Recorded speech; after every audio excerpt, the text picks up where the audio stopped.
All right, folks, so we made it to the last tier of this handbook. It's going to be the red belt tier. And you would think that as a martial artist, I would create a black belt tier. For me, now that you've gotten to this tier, you've learned a lot of movement.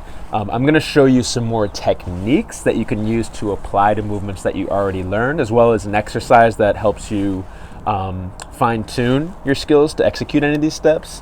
To really understand house, and I said this at the very beginning, you really have to go out and meet people. You have to go out and experience it where it lives. Because practicing these moves by yourself is a way that you can get familiarity with it. But to really understand the dance and why people dance the way that they do with this style, you really have to go and experience it. So that's the level where I would say you can get the better understanding of your basics by actually going and applying it, right?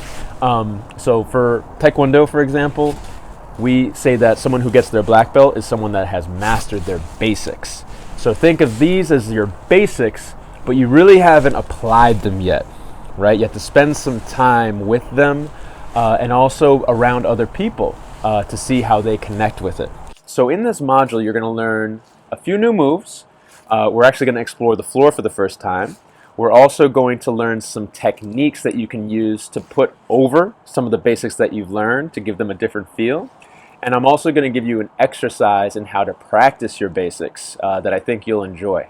So, like I said, we've made it to the end of the handbook, but your journey is just beginning.